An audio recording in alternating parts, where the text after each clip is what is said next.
Louange Allah, le clément, le miséricordieux. Nous attestons qu'il n'y a point de divinité qu'Allah, seul éternel absolu, que Mohammed, son prophète, son dernier messager. Assalamu alaikum wa rahmatullahi ta'ala wa barakatuh. Aujourd'hui, nous sommes tous choqués. Nous sommes dehors, en train de nous promener. Et nous entendons des paroles qui sont irrespectueuses à l'égard de nos parents. Sans qu'on se rende compte, nos enfants nous insultent en insultant les parents d'autres. Sortent des mots, des phrases, en rendant la maman, le papa, des gens de mauvaises mœurs. Les dévalorisant sans qu'ils se rendent compte. Parfois, ça peut se faire sourire quelques-uns. Mais l'islam n'est pas pour ce genre de comportement. Et pour donner une idée sur l'importance des parents en islam, le rang qui est le leur, la distinction qu'ils ont en islam, j'aimerais pour commencer rappeler une petite histoire. Il y avait un jeune homme qui s'appelait Alqama qui était en train d'agoniser. Sa femme envoyait au prophète quelqu'un pour lui dire « Voilà, mon mari est en train de mourir ». Il envoyait 3 compagnons, Bilal, Suhayb et Zayd, pour lui inculquer, pour qu'il dise ces dernières paroles « La ilaha illallah, il n'y a point de divinité qu'Allah ». Attester l'unicité de Dieu. C'est un sésame, un passeport pour le paradis. Et le prophète nous dit « Man kana akhira kalamihi la ilaha illallah dakhala al-jannah ». Donc dans cet esprit, ils vont chez lui. Mais le monsieur n'arrive pas à dire ce mot, ces quelques mots. Et donc le prophète fut informé par Bilal de cette chose qu'ils étaient en train de voir, cette impossibilité que celui qui était en train d'agoniser à dire la ilaha illallah. Il leur demanda s'il avait des parents encore en vie et on l'informa qu'il avait encore sa maman, une femme âgée. Donc il leur dit « Ramenez-la moi si jamais il peut, sinon j'irai moi-même chez elle ». La vieille dame vient et le prophète lui dit « Mais comment il était ton fils Alqama ?» Il lui dit « Quelqu'un était vertueux, il faisait beaucoup de prières, il faisait beaucoup de jeûnes, il donnait beaucoup d'aumônes. » Il lui dit « Non, non, mais ce que je veux savoir c'est avec toi. » Oh, il disait « Bon, il m'a délaissé au profit de sa femme, il préfère sa femme à moi, donc je suis mécontente de lui.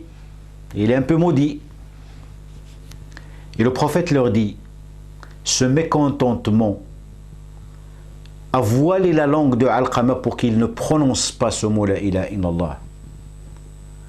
Il demande à Bilal et les autres compagnons, ramenez-moi du bois.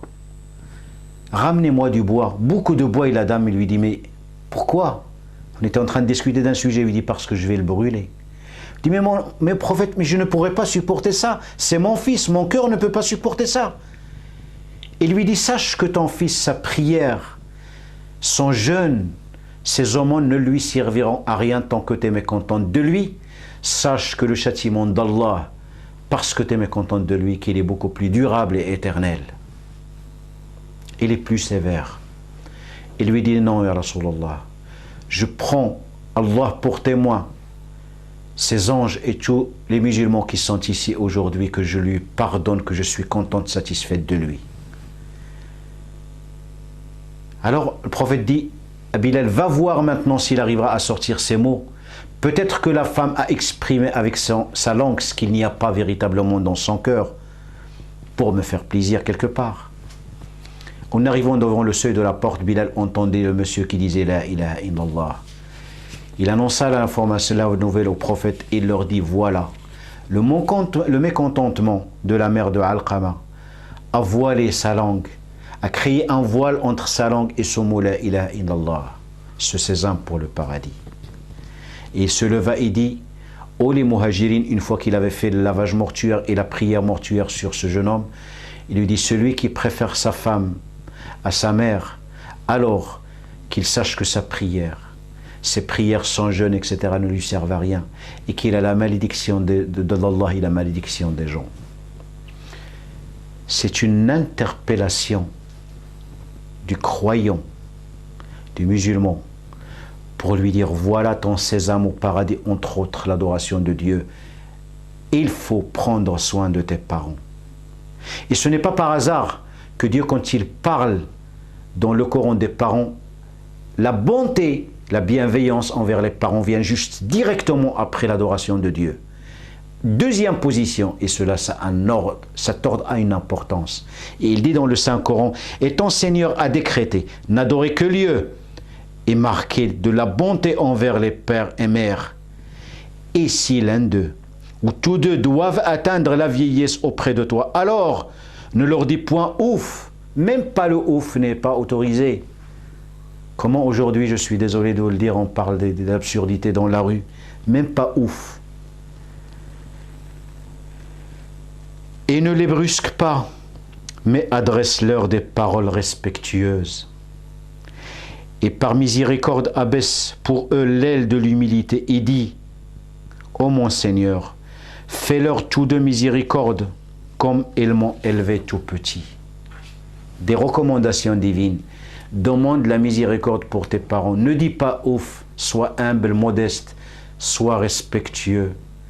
Bonté après adoration. Adoration de Dieu et bonté.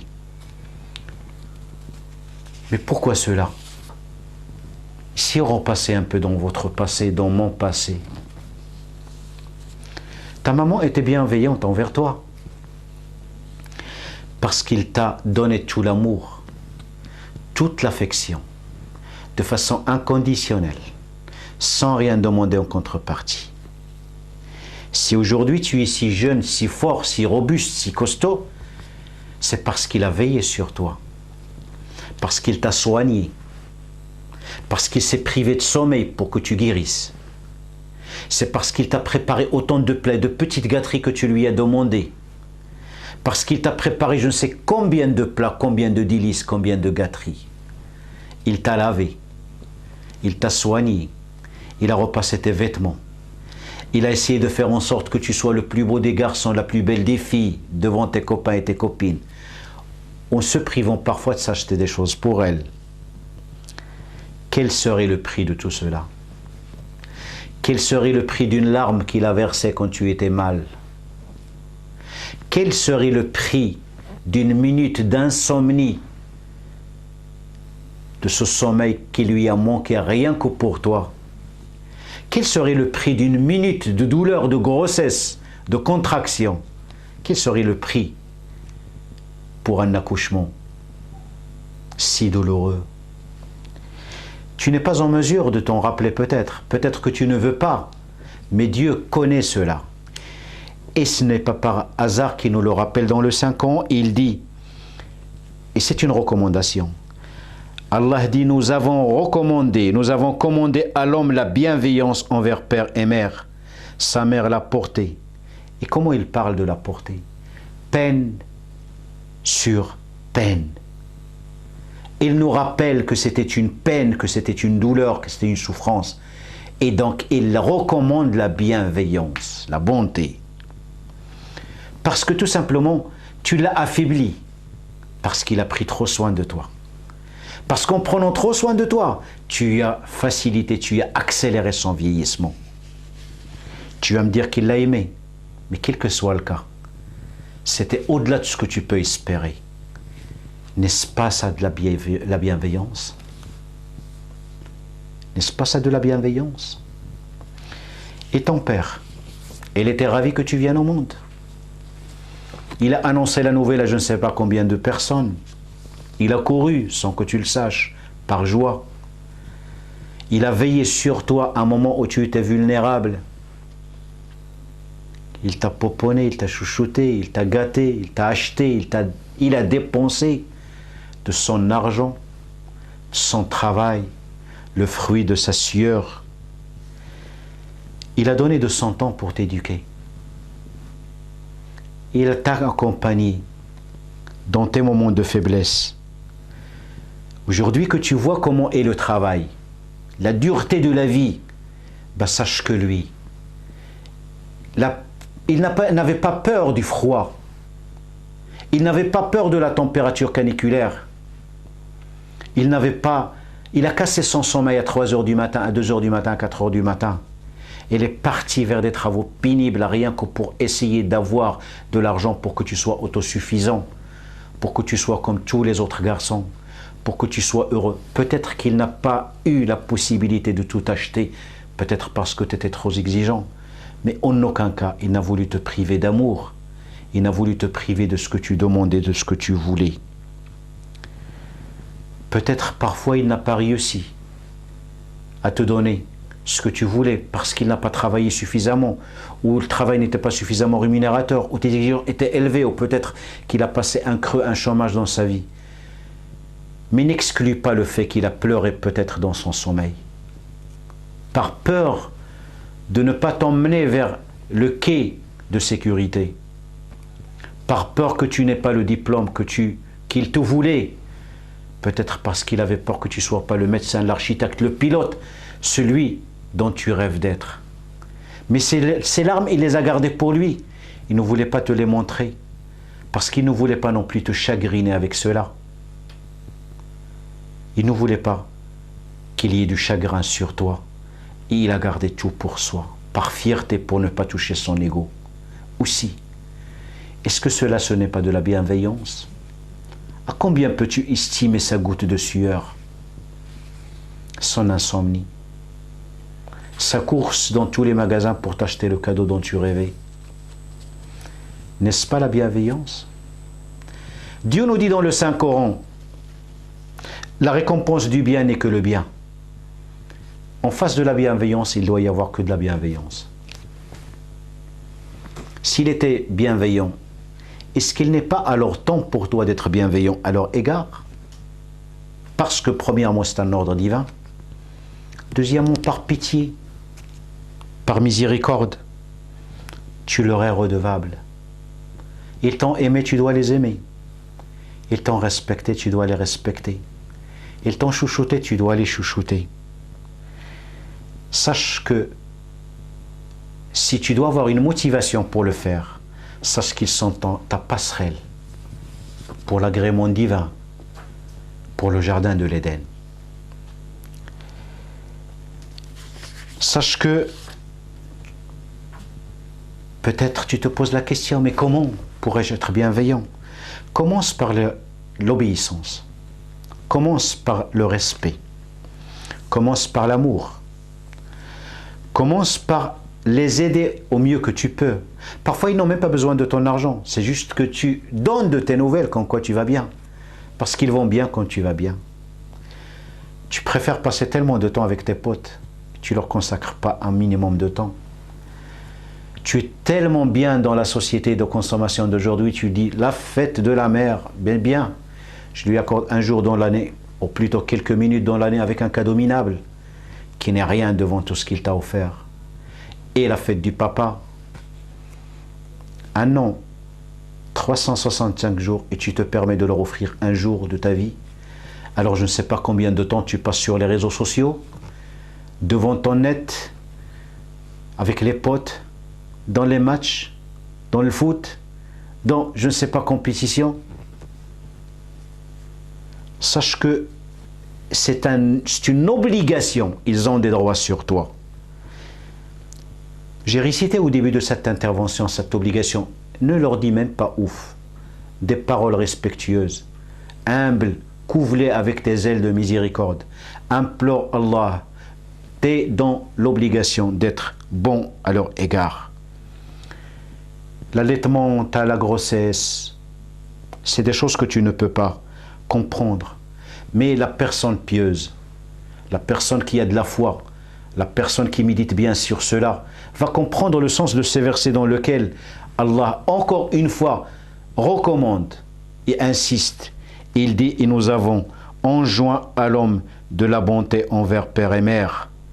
Sa mère l'a porté péniblement et a péniblement accouché.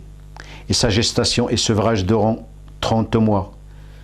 Et puis bien sûr, il parle du pieux quand il atteint. Peine sur peine, et quand il atteint ses 40 ans, il dit au Seigneur, inspire-moi pour que je rende grâce aux bienfaits dont tu m'as comblé, ainsi qu'à mon père et ma mère, et pour que je fasse de bonnes œuvres que tu agrées. La reconnaissance des bienfaits d'Allah, la reconnaissance de ce que les parents ont fait et la demande d'aide pour continuer à œuvrer dans le bien, alors même si tes parents devaient t'inciter à être athée, parce que nous vivons dans une société, cette question revient, je suis musulman, je suis musulmane, mon père, ma mère ne le sont pas encore, que dois-je faire?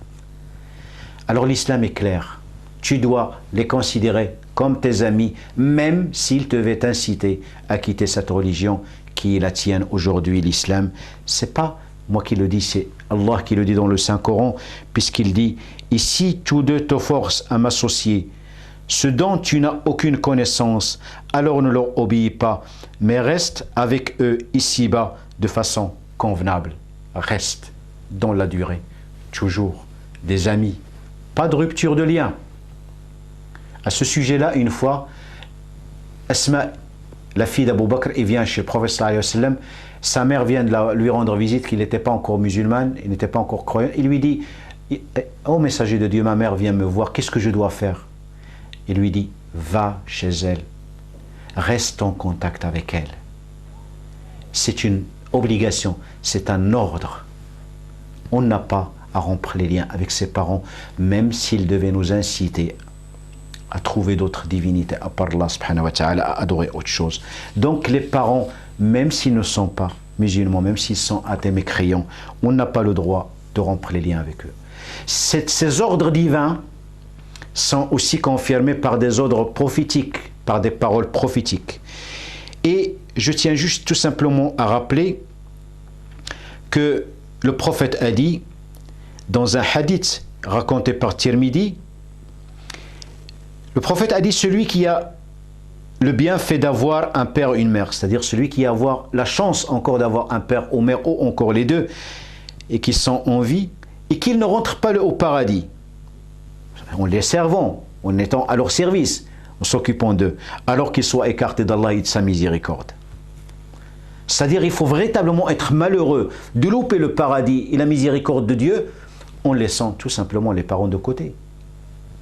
La porte du paradis s'ouvre avec le service aux parents. Et selon Ben Mas'oud, il a posé la question au prophète sur les œuvres qu'Allah aime. Alors le prophète lui répondit, la prière à l'heure, la bonté envers parents et le djihad dans les sentiers de Dieu. Le djihad vient en troisième position après la prière qui est l'adoration de Dieu et la bonté envers les parents. À ce sujet-là, quelqu'un est venu une fois du Yémen pour sortir avec le prophète dans une expédition. Et le prophète lui dit, mais tu viens du Yémen, est-ce que tu as quelqu'un encore là-bas? Il lui dit, j'ai encore mes deux parents. Il lui dit, est-ce que tu lui as demandé leur autorisation? Il lui dit non. Il lui dit, alors tu reviens, tu retournes là où tu viens et tu demandes leur autorisation. Alors s'ils refusent, reste avec eux et bonté à leur égard. Bonté à leur égard. Un hadith qui est raconté par Amr ibn al-As, un compagnon vient chez le prophète et lui dit, ô prophète, messager de Dieu, j'aimerais m'engager avec toi dans la hijra, c'est-à-dire l'immigration, partir avec toi, et aussi dans le djihad au nom de Dieu. Il lui dit, est-ce que tu as encore des parents en vie? Il lui dit, oui, j'ai encore ma mère qui est en vie. Il lui dit, retourne. J'ai mes parents qui sont encore en vie. Il lui dit, retourne. Et veille sur eux. Il s'agit d'une question d'immigration, de migration avec le prophète qui est un acte très important en islam. Il s'agit du djihad. Il s'engage à y aller pour donner de sa vie. Mais il lui demande de prendre soin de ses parents avant tout. On ne peut pas laisser ses parents dans le besoin, dans la détresse, fatigués, vieux, vieillards, comme une charge pour la société, en train de souffrir et puis partir. Leur consentement est une obligation. Leur consentement est une obligation. Donc, l'ordre, quand il vient dans le Coran et quand il vient dans la tradition, dans les hadiths du prophète, ce n'est pas innocent, ça a un poids. La prière à leur adoration, bonté envers les parents, et ensuite le djihad. Donc les parents, ils ont des droits sur toi.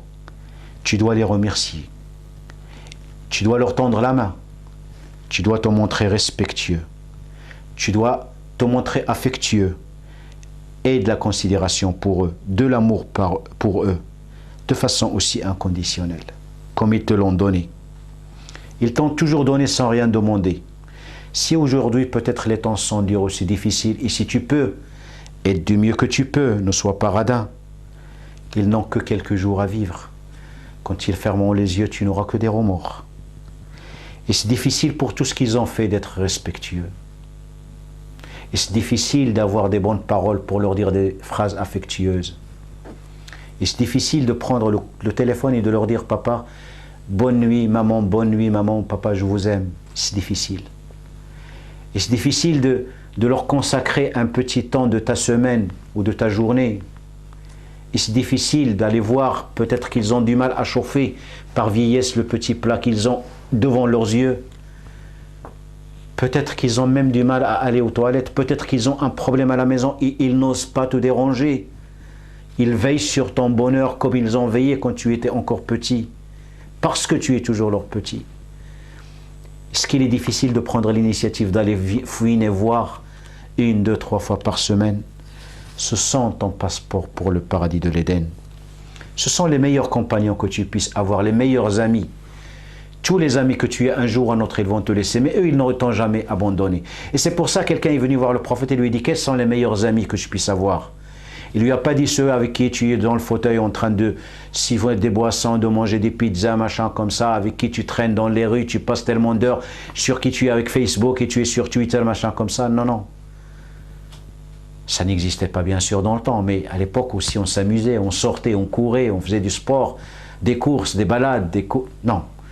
Il lui dit, le meilleur des amis que tu puisses avoir, c'est ta mère. Et l'autre lui dit, et encore. Il lui dit, ta mère. Et encore, ta mère. Et encore, ton père.